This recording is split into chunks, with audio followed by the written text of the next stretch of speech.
Good evening. Victoria's youth crime crisis has taken a deadly turn. A pair of teens killed when the stolen car they were in hit a tree in Rowville. Crime reporter Gillian Lantouris tells us one of the victims is known to police, who are hunting others involved in the vehicle theft. A mangled wreck and 2 young lives wasted. 2 families and grieved 2 deaths. It's, just really sad. Shazia Jaffa was woken by police to find her Toyota Yaris and her brother's Honda had been stolen from their Knoxfield home during an aggravated burglary. It's a bit scary knowing that someone's come in here and stolen our keys. Just a 6-minute drive from her house, the Yaris was found wrapped around a tree along Kellett's Road in Rowville around 2:30 this morning. The 2 teenage boys died at the scene. Families, friends, it's horrible. Inexperienced drivers driving a stolen car in poor conditions, it's a real recipe for disaster. Major crash investigators spent the day working out how the crash happened, recreating that fateful drive. The teenagers' friends arrived this afternoon to pay their respects. The impact of the crash is so severe, police have had to use DNA technology as well as fingerprints to formally identify the teenagers involved. While their identities haven't been released to the public, 9 News understands one of the boys had a criminal history. They need to get stricter. They need to put their foot down. It always will take some time to turn this around, but we are steadfast that community safety is our #1 priority. Detectives are still on the hunt for the second stolen car, a silver Honda Accord with the registration plate XZJ861. This is a really clear example of some of the results that can occur and the inherent risks of these crimes. There's better ways to have fun and there's other ways to enjoy life. Gillian Lantouris, 9 News.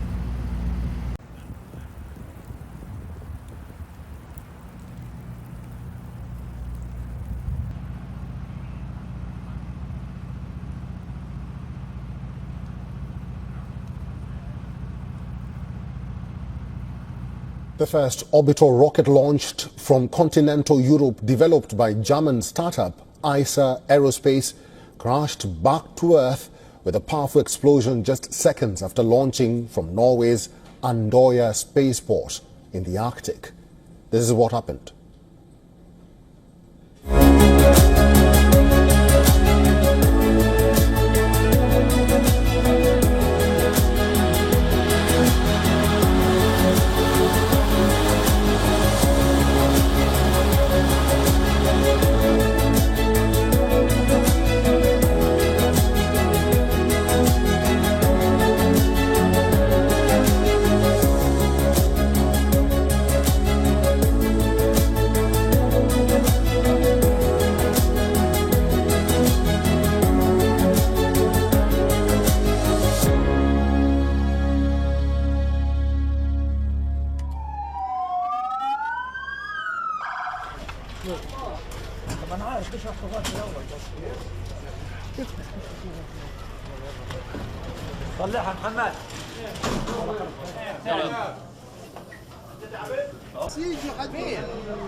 Myanmar is reeling from the deadliest earthquake in decades. At least 1,700 are confirmed dead, and authorities expect the number to rise.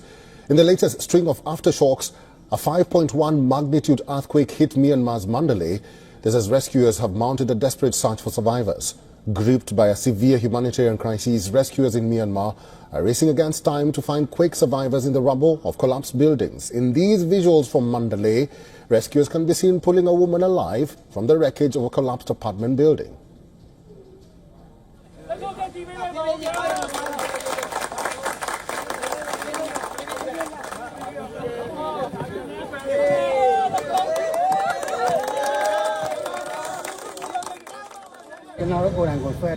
Now, there are still many places where rescuers can help.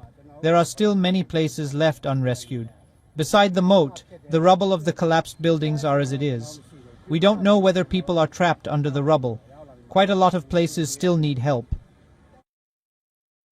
The massive earthquake collapsed buildings, downed bridges and buckled roads, resulting in mass devastation in Mandalay, a city of over 1.7 million people, excuse me for that. The aftershocks that followed the powerful 7.7 magnitude quake that struck Myanmar on Friday has toppled buildings as far away as the Thai capital Bangkok and sent tremors through nearby Chinese provinces.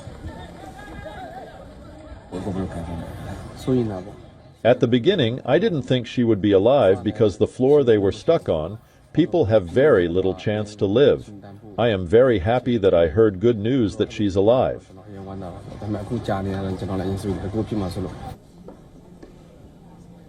In Myanmar's capital, Naypyidaw, power supply was largely disrupted. Authorities have declared a state of emergency in the quake-hit capital.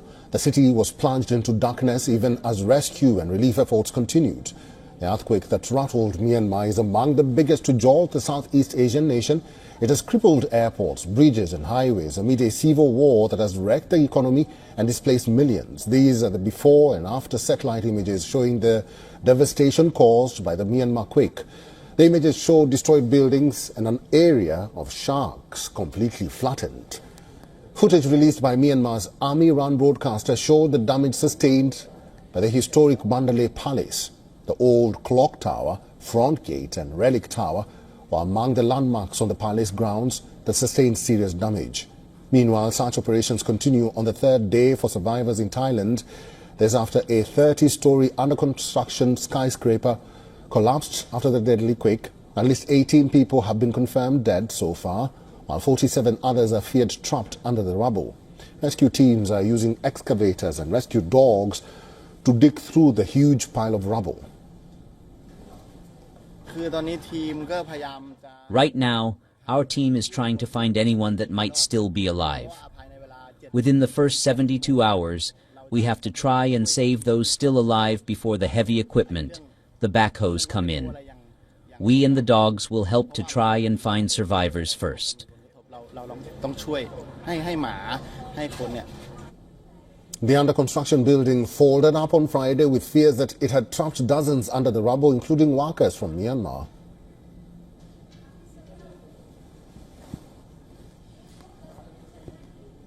We earlier spoke to Phil Robertson, who is a director at Asia Human Rights and Labour Advocates. This is what he told us.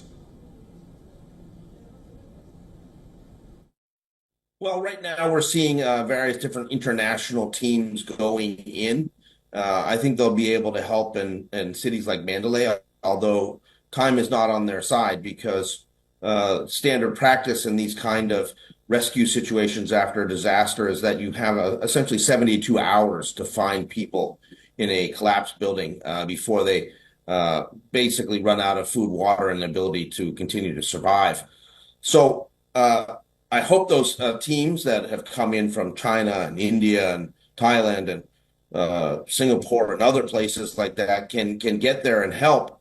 But right now, the people who are working in those areas in Mandalay and also in Naypyidaw and other parts of Sagaing, the central areas that were hit by this earthquake, are trying to dig people out with their hands. It's a desperate situation. So there needs to be urgent assistance provided not only to the rescue efforts, but then also providing food and medical services to the people who have survived. I think that because of these aftershocks continuing in the region, many people are not going to be willing to go back into buildings to seek shelter. And I think people are going to be sleeping outside for weeks on end in some of these areas where, they're still trying to recover and find people under these buildings. Breaking news just into our newsroom. A tsunami warning has been issued for the island country of Tonga. The USGS says the warning comes after a strong 7.1 earthquake struck this morning near Tonga. So far, there are no reports of damage or injuries yet, but we will keep you updated on any developments. Sunday morning, President Trump is standing by his national security team as the fallout intensifies after top officials mistakenly shared attack plans for U.S. military strikes in Yemen on the Signal messaging app with a journalist. In an exclusive phone interview on Saturday, the president told me, quote, "I don't fire people because of fake news and because of witch hunts." Mr. Trump said he still has confidence in Defense Secretary Pete Hegseth and National Security Advisor Mike Waltz. Just hours ago, President Trump called me to tell me he is, quote, "pissed off with Russia's President Putin," and threatened to impose secondary tariffs on Russia's oil. Quote, "If Russia and I are unable to make a deal on stopping the bloodshed in Ukraine, and if I think it was Russia's fault, which it might not be, but if I think it was Russia's fault, I am going to put secondary tariffs on all oil coming out of Russia." Mr. Trump said 25% tariffs on Russian oil could happen any moment and told me he plans to speak with President Putin this week. The president told me, quote, "I was very angry, pissed off when Putin started getting into Zelensky's credibility and started talking about new leadership in Ukraine." On Iran, the president said he's also considering secondary tariffs if Iran doesn't agree to a nuclear deal. Quote, "If they don't make a deal, there will be bombing, and it will be bombing the likes of which they have never seen before." After markets tumbled on Friday and with consumer confidence falling, the president also told me he's not backing down on his tariff plans. What we're going to be doing is a 25% tariff on all cars that are not made in the United States. If they're made in the United States, there's absolutely no tariff. And the president telling me tariffs are, quote, "absolutely permanent." And on fears of foreign automakers raising prices, quote, "I couldn't care less if they raise prices because people are going to start buying American-made cars."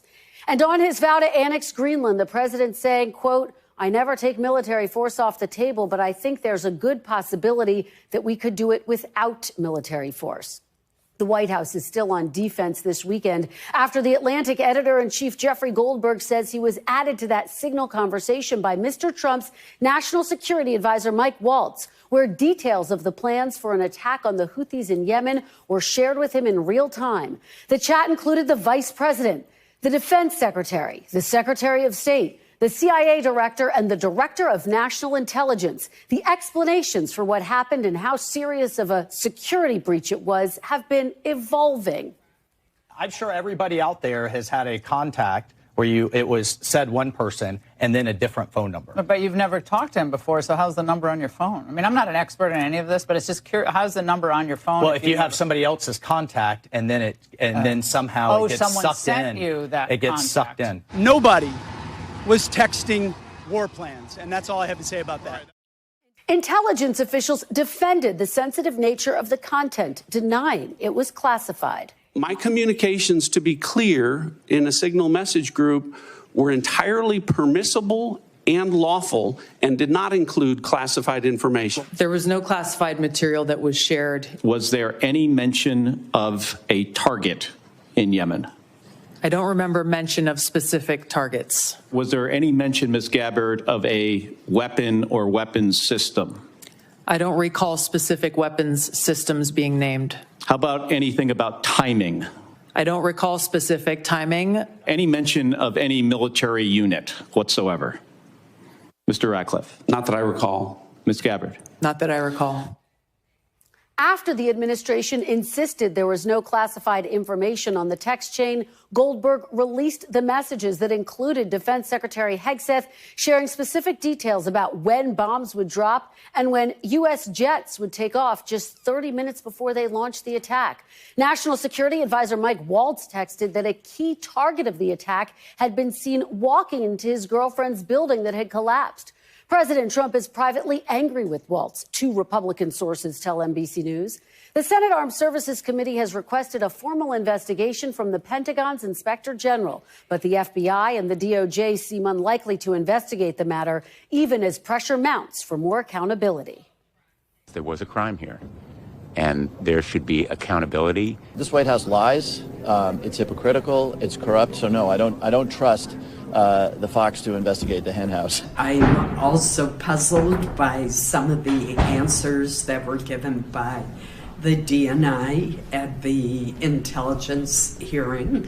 I think everybody has acknowledged, including the White House, that, mistakes were made. And what we want to do is make sure that something like that doesn't happen again. And voter anger is growing over the issue, on display at this town hall in Indiana. Will you demand the immediate resignation of Pete Hegseth? No, I will not demand their resignation. The US has delivered the first of the much-awaited F-16 fighter aircraft to Taiwan. And this is amid rising tension between the island nation with China. The newly delivered F-16V is the first of 66 fighter jets being acquired by Taiwan under a multi-billion-dollar arms package approved back in 2019 during Trump's first term. The batch of Lockheed Martin fighter jets would be used by the 7th Tactical Fighter Wing, a new Air Force unit to defend Taiwan's eastern region. Now, according to the Taiwan Ministry of National Defense, all these 66 fighter jets are to be delivered by 2026. The F-16V, they are equipped with active electronic scanned array AESA radars, which offer better range, target tracking and electronic warfare capabilities. These radars also allow to engage multiple targets in all weather conditions with precision. According to reports, Taiwan's Air Force presently consists of 97 aircraft categorized as fighter interceptors, including 16 F-5E Tiger IIs and 27 F-5F Tiger IIs, light fighters used for training and secondary roles. The fleet also includes 9 Mirage 2000s, these 5Ds, and 45 Mirage 2005Es that provide multi-role capabilities, particularly in air superiority missions.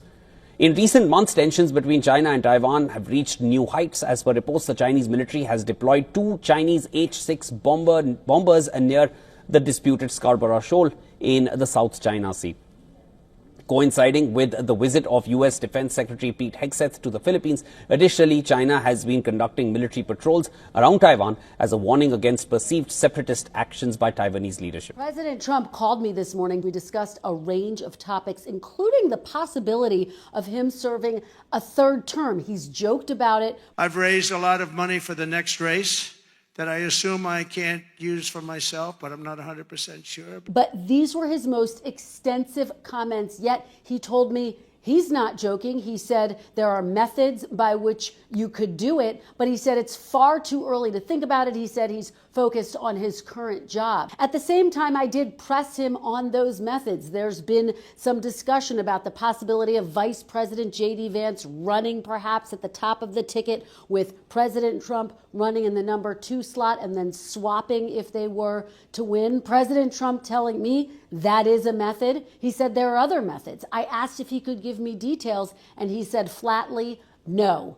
Now, President Trump's allies have said that they are seriously looking at this. We're working on there. We're not prepared to talk about it publicly, but in a couple of months, I think we will be. Here's what you need to know, though. It is incredibly complicated to change the Constitution. Serving a 3rd term is prohibited by the Constitution. So this is something that would be far out of reach by any measure. And again, President Trump insisting for right now, he's focused on his current And we are following some breaking news that we wanted to let you know about. This coming out of Iran, as the Iranian president has rejected direct negotiations with the United States over its nuclear program. The very latest is that Iran's president saying earlier today that the Islamic Republic rejected direct negotiations with the United States over its nuclear program, also offering Tehran's first response to a letter that President Trump sent to the country's supreme leader. The president saying that Iran's response delivered left open the possibility of indirect negotiations with Washington. However, such talks have not made any progress since President Trump, during his first term, unilaterally withdrew America from Tehran's nuclear deal with world powers in 2018. You're taking a live look right here at the White House as we continue to follow this breaking news. In the years since that, regional tensions have only increased into attacks at sea and land, coming after the Israel-Hamas war in Gaza, which saw Israel target militant group leaders across Iran's self-described axis of resistance. Now, as the U.S. conducts intense airstrikes targeting the Houthi rebels of Yemen, the risk of military action targeting Iran's nuclear program does remain on the table. Iran's president saying, quote, "We don't avoid talks. It's the breach of promises that has caused issues for us so far. They must prove they can build trust." The White House, though, not offering immediate reaction to this announcement. This comes as President Trump's letter following both Israel and the United States warning they will never let Iran acquire a nuclear weapon, leading to concerns over a military confrontation as Tehran enriches uranium at near weapons grade levels, which is something only done by atomic armed nations. Iran has long maintained its program is for peaceful purposes, even as its officials increasingly threaten to pursue the bomb. Since President Trump returned to the White House, his administration has consistently said that Iran must be prevented from acquiring nuclear weapons. A report in February by the UN's nuclear watchdog said Iran has accelerated its production of near weapons grade uranium. So we are continuing to follow that breaking news as earlier today, Iran's president rejecting direct negotiations with the United States over its nuclear program. Any new developments, of course, we will bring that to you right here on Live Now from Fox.